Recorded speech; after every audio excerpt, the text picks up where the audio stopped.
Welcome to Christian Dawa.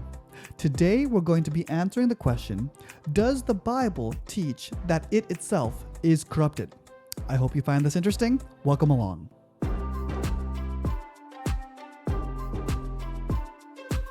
Many Muslims argue that there are passages in the Bible that, when examined closely, show that the Bible itself has been corrupted.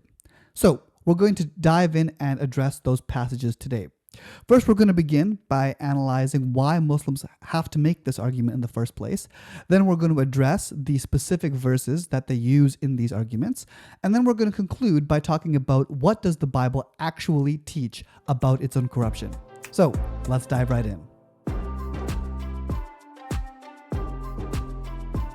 As we will soon see, the core of this discussion comes down to the definition of corruption. What does it mean for a text to become corrupted?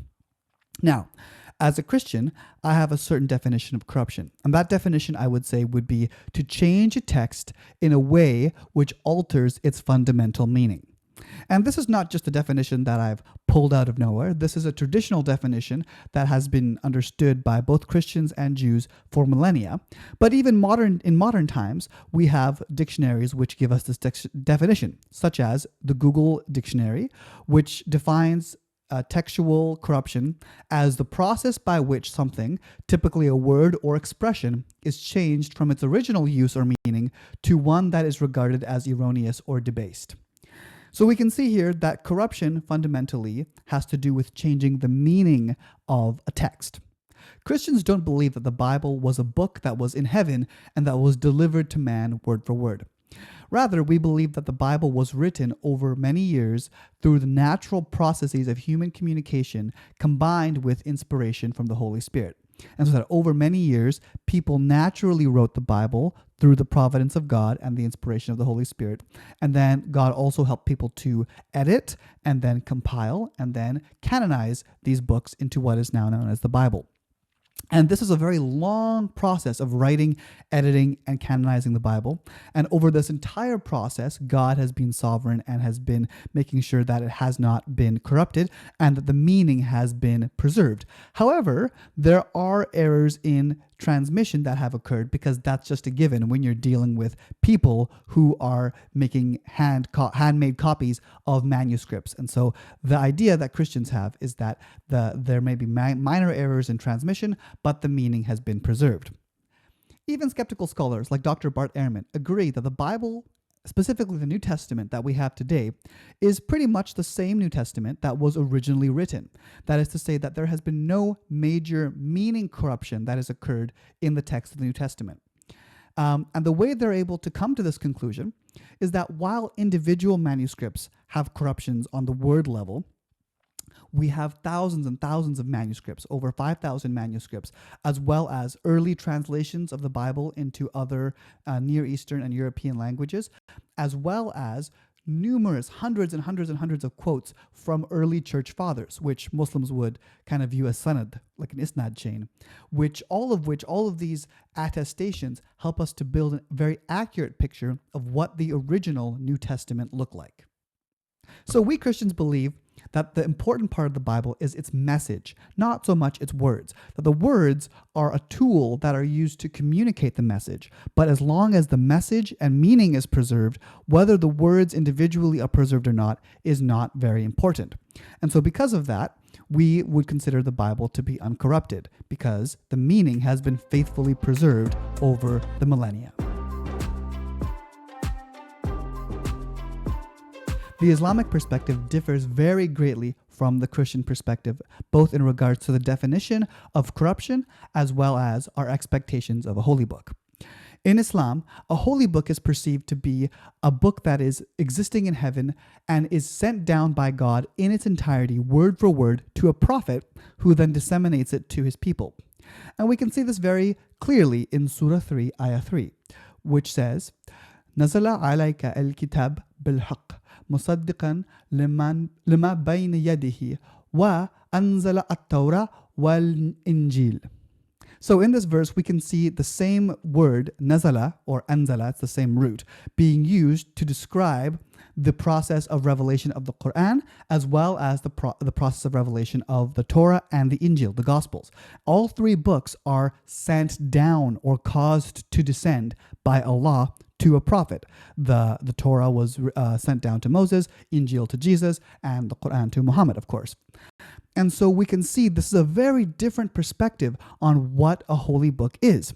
That in this case, in the Islamic case, there's no human involvement in the process of writing scripture. It is the humans are just empty vessels that God uses like a puppet in order to spread his message to the world. Now, this view of a holy book greatly impacts the Islamic perspective on the definition of corruption. Because if the holy book is perceived to be fully formed and sent down word for word by God and then disseminated to the people, the individual words that are found in it are very important, because we're not just talking about meaning here, we're talking about every single punctuation mark, every single letter has been sent down in its entirety. And so any change on any level of the text equals corruption. And so this is going to affect how Muslims view this word. Furthermore, I think Muslims often do a lot of projecting when it comes to the situation, where because Muslims believe that the Quran is an attribute of Allah and therefore is eternally existing, and also because Allah, by definition, cannot change, is unchangeable, therefore the Quran is also unchangeable, and therefore the Quran must be preserved on a word-by-word basis. And then they take that conception of preservation equals word-for-word preservation, and then they project that onto the Bible. So all these fundamental beliefs lead them to assume that God would preserve every single word of a holy book. Now, what's odd about this is that they say this while at the same time asserting that the Bible has been corrupted. So there's a bit of a catch-22 going on here. If we say that the Quran has been revealed in the same way that the Torah and the Injil were revealed or sent down, why would we expect that the Torah and the Injil be corrupted but the Quran not? If they're subject to possible corruption, why should the Quran not be? I think this is a really difficult question that Muslims have to answer. So, what do Muslims do with their assumption that a holy text would be preserved word for word? Well, they have to take a giant logical leap. I would say a logical fallacy, which is to assume then if a text has not been preserved word for word, therefore its meaning has also not been preserved, which of course is an insane standard to hold. We don't hold anyone to the standard. We don't say, oh, my friend made an error one time, therefore he's unreliable and everything he says is false. In the same way, we can't hold ancient texts to the standard. If our standard for ancient texts is if there is any corruption or any mistake on the word or a grammatical or punctuation level of a text from antiquity, therefore it implies that the entire text is false or that its meaning has been corrupted, then we have to throw out all of ancient history and pretty much all of pre-modern history in general up until the printing press, basically, and say we can't know anything. Because the reality of manuscript transmission is that errors accrue on the word level. Additionally, Muslims know that they can't really argue against the fact that the meaning of the Bible has been changed. Because if the meaning of the Bible had been changed to what the Quran says, then the entire New Testament, that would mean the entire New Testament has been completely rewritten from scratch, because the Quran and the New Testament don't disagree on minor issues of doctrine. They disagree on the fundamental truth of Christianity upon which the entire New Testament is built, which is that Jesus died and rose again. The Quran denies that. And so for the Islamic claim to be correct, that the New Testament has been corrupted in the way that the Quran claims, that would mean that we would have to that would mean that the New Testament that we have is not just corrupted on minor issues, it has been fundamentally and completely rewritten. And if that was the case, if it had been completely rewritten from scratch, then we would expect to find evidence of this somewhere. We'd have to find manuscript evidence which predates the manuscripts that we have for the New Testament, and which we can show is early based on the writing style, and which agrees with the Quran on these doctrinal issues, which denies, for example, that Jesus really died and rose again. And the problem is none of that evidence exists, that there are no scholars today in the biblical studies world which hold that there's like a second or a shadow New Testament that exists that predates the one that we have today. No one says that. So the only thing scholars are saying is that there are minor corruptions on the text level, but the meaning itself has been preserved. So, because Muslim apologists know that they can't make an actual argument based on textual or manuscript evidence that the New Testament has been corrupted, they're forced to resort to this logical fallacy or this logical leap. That is to say, they are not able to, they say, well, we can't prove based on the manuscript evidence that the New Testament has been fundamentally corrupted in the way the Quran claims it has. However, we do have evidence that there are corruptions on the word level in the New Testament, and therefore, because corruptions on the word level necessitate corruptions on the meaning level, therefore the Bible has been corrupted. Now, Muslim apologists know that they can't just apply an Islamic perspective on what corruption is and analyze the Bible using their perspective, because that's circular reasoning. So instead of doing that, what they try and show is that the Bible actually agrees with their idea and their definition of corruption. That they are attempting to show that the Bible itself agrees with them that corruption equals corruption on a word level rather than on the meaning level. And so this is why they point to certain passages in the Bible and they say, see, look, these passages in the Bible are showing us that the Bible believes corruption to be something that happens on the word level rather than on the meaning level. And therefore, if corruption happens on the word level rather than the meaning level, and if the Bible has been corrupted on the word level, which all Christian scholars agree with, no one disagrees with that, then we can therefore argue that the Bible has been corrupted on the meaning level. And so this is why these arguments get brought up. It's an attempt by Muslim apologists to actually show that the Bible's definition of corruption lines up with their definition of corruption. And if the Islamic definition of corruption is correct, that corruption just means changing any element of the word or punctuation or grammar or anything, then they're right that the Bible would be corrupted. So the question that this comes down to is whose definition of corruption is correct. So now that we've figured this out and as to why these arguments are made, let's dive into the verses themselves to see whether it's true that the Bible agrees with the Islamic definition of corruption.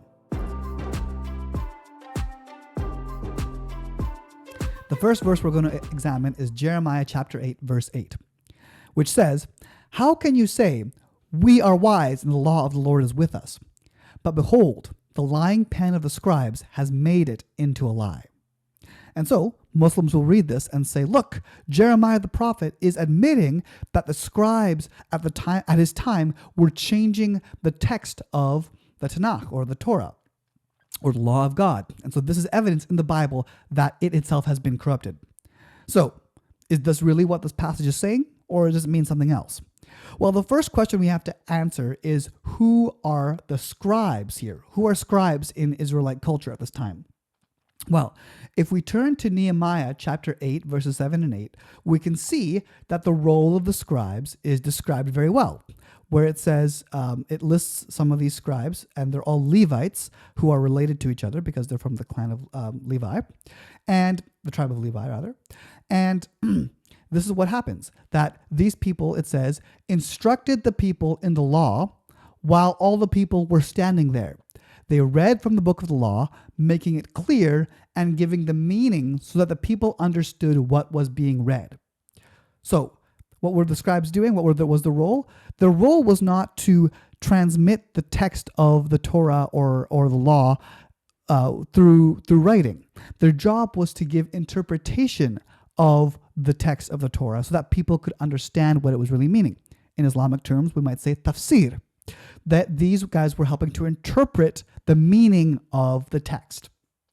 And so this is not, we can see that this verse in Jeremiah, when it's critiquing the scribes, it's not going to be critiquing them on a job that they weren't doing. The job they were doing was interpreting. So when Jeremiah says, "You have made the law of the Lord a lie," what he's saying is you have falsely interpreted the law of the Lord so that what people understand it to be is a lie.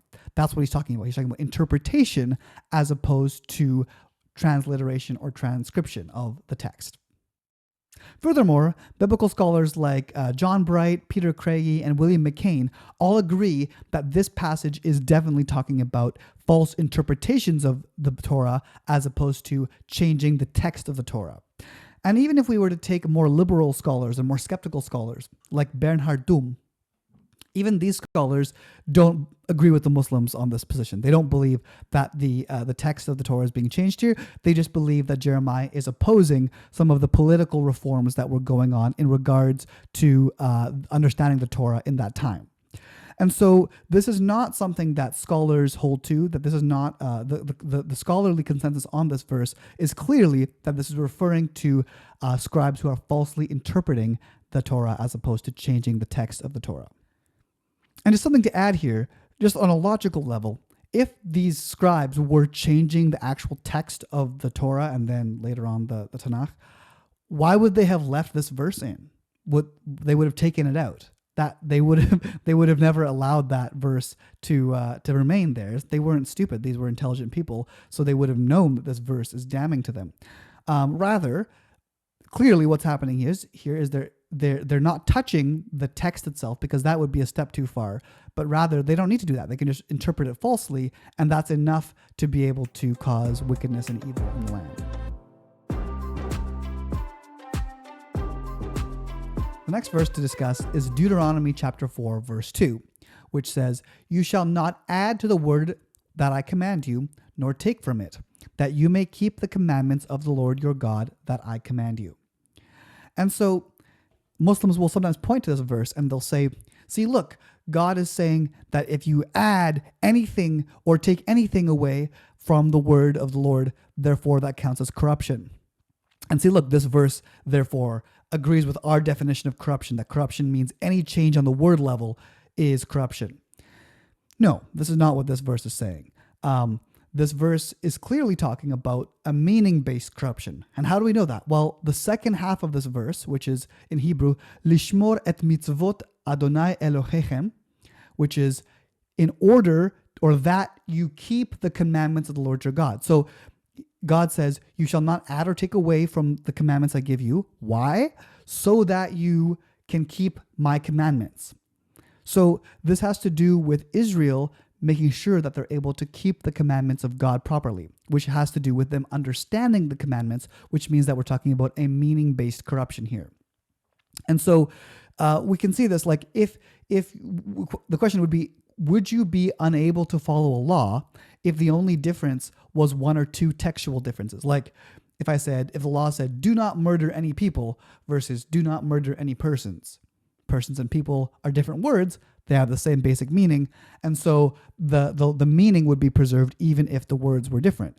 And so clearly, if we're talking about the ability for people to understand and implement the law, then we must be talking about a meaning-based corruption. So this verse is in no way saying that corruption, that a text is corrupted just because there are minor corruptions on the individual words. It's saying it's corrupted if you add or take away to the meaning of the text, which again is a standard that Muslims are not going to be able to show for the Bible as a whole.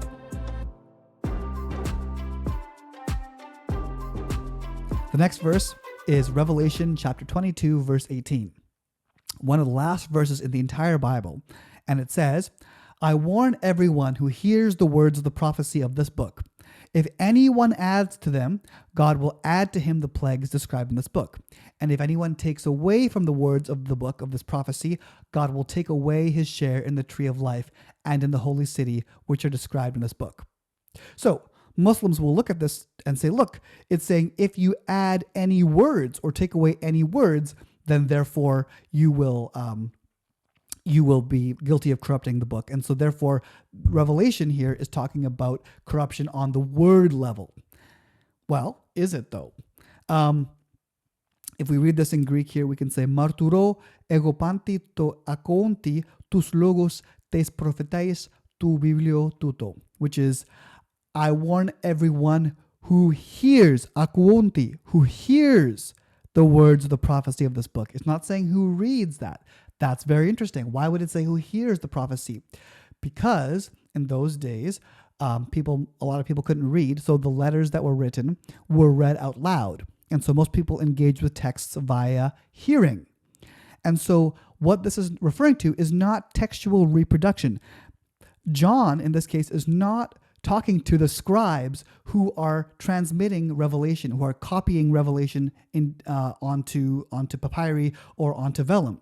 Because if you're a scribe who's copying, you're going to be reading the text and then copying it. Whereas if you're a person who's just sitting in church listening to the text, then this is what's going to apply to you. So this is about hearing and understanding what the book is saying and about passing along this book orally to people. He's saying, you people who are hearing this prophecy, you guys are hearing the Bible, when you are dealing with it in your life or when you're passing this on orally to people, make sure that you include the entire message, that you're not adding parts of the gospel. Like, for example, some people who are prosperity gospel preachers who say, if you believe in Jesus, you'll never have any money problems. Or people who take away from the gospel of Jesus. For example, they'll say stuff like, Jesus is not truly God. That this is not talking about adding to the text of the Bible, it's talking about adding to the message of the Bible. And so this is very important that we focus on and really look and make sure that we understand what the Bible is saying and focus on the details. The devil's in the details. It's not saying, I warn everyone who reads this. It's saying, I warn everyone who hears this. And so we can see that this is not referring to textual transmission. This is referring to textual interpretation again. All right, next verse here is Proverbs chapter 30, verses 5 and 6, which says, every word of God proves true. He is a shield to those who take refuge in him. Do not add to his words, lest he rebuke you and you be found a liar. Okay. Again, Muslims look at this and say, look, again, it's talking about if you change even one word, that counts as corruption. No. First of all, the word for word in this verse is imra. Imra occurs 37 times in the entire Tanakh, in the Torah and the prophets and the writings. And only 17 of those 37 times is it even referring to the word word. Most of the time, it means promise or saying or commandment. So again, even in the word that's used, imra, when it's saying every word of God proves true, actually this would be equally likely to mean every promise of God proves true or every commandment of God proves true, which is, again, a much more general statement, meaning the idea here is that we are talking about the message that's being passed on, the meaning that's underlying the words, rather than the individual words itself. But even if we allow the word imra here to be interpreted as word, even if we grant that, logically it still is not referring to a word-based corruption. It's still referring to a meaning-based corruption. How so? Well, he says, do not add to God's words, lest he rebuke you and you be found a liar. You be found a liar. Well, if you're lying, that implies that you have motive, right? If you're making an honest mistake in transmission of text, for example, that's not lying, that's just a mistake. And so you have to have motive in order to lie. Well, if the mistake you're making is just some spelling error or some tiny textual error that you're making as a scribe, why would you have motive to do that? Why would you have motive to change to the, for example? That there's no reason there. So if you are to have motive, then that means that you would have had to be changing the meaning in some way, because if you weren't changing the meaning, you wouldn't have had motive. And so therefore, because it's saying that if you engage in this type of corruption, you'll be found a liar, this type of corruption is referring to meaning-based corruption. That just has to be what it is, because we're talking about lying here as opposed to just making an accidental mistake. So once again, Proverbs 30 verse 5 is referring to people changing the meaning of God's word and lying about God's word, as opposed to tiny textual errors on the word level. The last verse that we're going to be talking about that Muslims use in their arguments about the corruption of the Bible is Matthew 5:18, where Jesus says, "For truly I tell you, until heaven and earth disappear, not the smallest letter, not the least stroke of a pen will by any means disappear from the law until everything is accomplished." So Muslims will say, look at this. Jesus shares our definition of corruption, that he's saying that not even one letter will be changed from the Old Testament. And if one letter is changed from the Old Testament, that shows that either Jesus is a false prophet or that this prophecy in Matthew is itself an addition, and therefore the Bible has been corrupted, and therefore Jesus agrees with our definition of corruption being on the word level rather than on the meaning level. Well, is Jesus agreeing with the Muslim perspective on corruption, though? The first question to ask is Jesus speaking literally or figuratively? Because Jesus speaks figuratively a lot in the Bible. For example, he says, "It is easier for a camel to go through the eye of a needle than for a rich man to enter the kingdom of heaven." Okay, well, if you're watching this video right now, you, by the standards of history and by the standards of the world today, are rich. You have access to internet, and you have a little bit of free time, and you have a device to watch it on. You are rich. And so, guess what? If we take Jesus' words literally, you are not going to be able to enter the kingdom of heaven, because guess what? Camels do not go through eyes of needles. So, but clearly, Jesus is not speaking literally in that verse. He's speaking figuratively. He's saying it's very hard for a rich person to enter the kingdom of heaven. And the same thing is happening here. Jesus is clearly speaking hyperbolically, that he's not saying literally every stroke, every letter will be preserved till the very end. He's saying the meaning will be preserved. And how do we know that? Well, let's look at the context as a whole. So let's reread Matthew 5:18, but this time we're going to read it with the surrounding verses in context, and we're going to see what it says. So beginning in verse 17, Jesus says, "Do not think I have come to abolish the law or the prophets. I have not come to abolish them, but to fulfill them. For truly I say to you, until heaven and earth pass away, not an iota nor a dot will pass from the law until all is accomplished. Therefore, whoever relaxes one of the least of these commandments and teaches others to do the same will be called least in the kingdom of heaven. But whoever does them and teaches them will be called great in the kingdom of heaven." Did you catch it? Did you see why Jesus is saying this? He's saying this because he's saying that the law is something that needs to be fulfilled, that he is fulfilling the law rather than abolishing the law, and that people need to continue to keep the law, at least in his context at that time.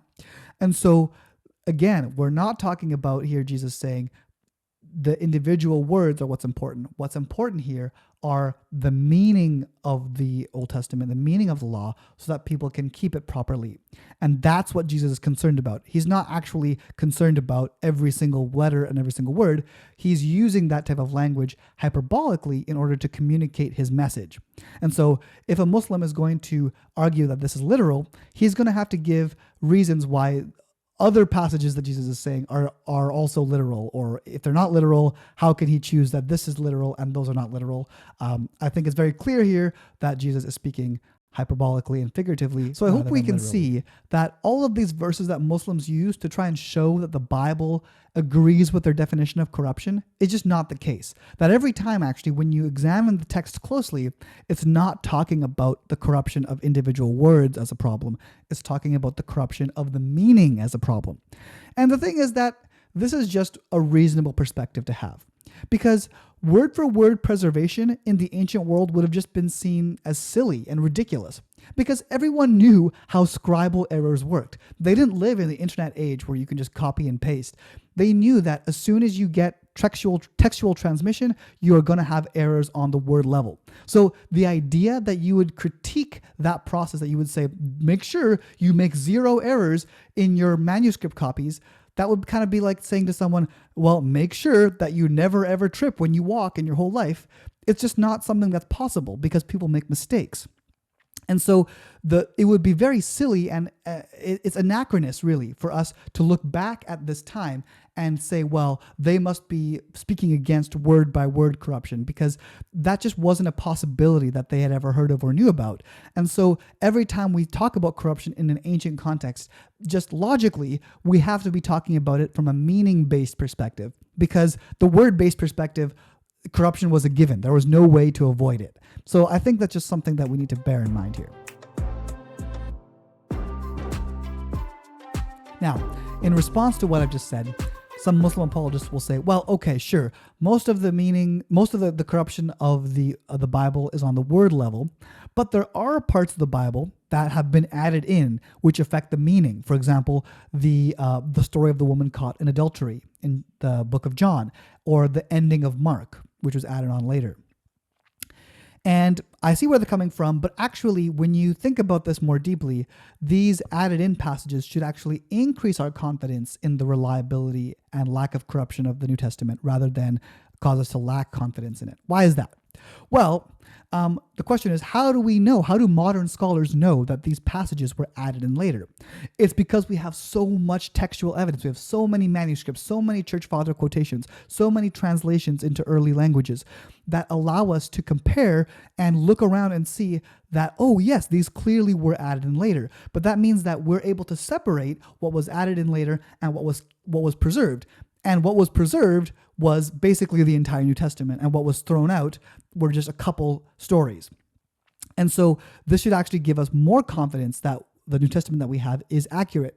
Additionally, this doesn't really help the Muslim position, because the stories that are left over still totally deny the Islamic position. They still deny, they still agree that Jesus died and crucified and was raised again, and all the major doctrines of Christianity are founded in the rest of the New Testament. And so actually, there's not a single piece of doctrine or a single truth about God or about the Bible or about Jesus or about salvation that is found or that is based in these particular passages that are added in later. And so again, we have the meaning of the New Testament on the whole is in no way affected by the fact that these passages were added in later, and the fact that we can tell that they were added in later should give us confidence that the Bible that we have is the one that was originally written down. So, to conclude, if Muslims are going to use the Bible as a reliable source to argue that the Bible is unreliable, then it's only fair that I use the Bible as a Christian as my reliable source to show that the Bible is reliable. It's the same process. So what does the Bible say about its own preservation and corruption? Well, Isaiah 48 says, "The grass withers, the flower fades, but the word of our God will stand forever." That means the Bible will never change. There'll be no corruption. And Jesus says in Matthew 24:35, "Heaven and earth will pass away, but my words will not pass away." Again, Jesus is saying the New Testament will always be preserved.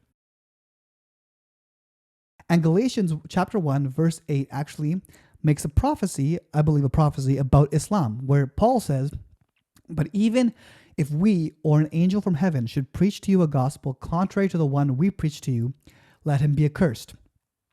Well, that's Islam. That is an angel from heaven, Gabriel, coming and preaching a false gospel to Muhammad, who then passed it on to his followers. And so we can see here that A, the Bible does not say that corruption is in the words, it's about the meaning. And B, the Bible teaches that it will be preserved forever. And logically that makes sense, right? If God reveals his word to people, he's going to ensure that it's preserved. So the idea that God would allow his word to be corrupted is crazy and is just not backed up by the Bible. The Bible does not teach that it has been corrupted. And if a Muslim wants to argue that it has been corrupted, they can't just say, oh, well, the individual words have been changed here or there. They have to show that its fundamental message has been completely rewritten and changed. And that is a very high bar to meet, and that I've actually never seen a Muslim meet that bar or come remotely close to meeting that. So I hope this video has been interesting and helpful for you. If you've enjoyed it, please give it a like, maybe subscribe, and I pray that the Lord blesses you and your family greatly. Thanks for watching.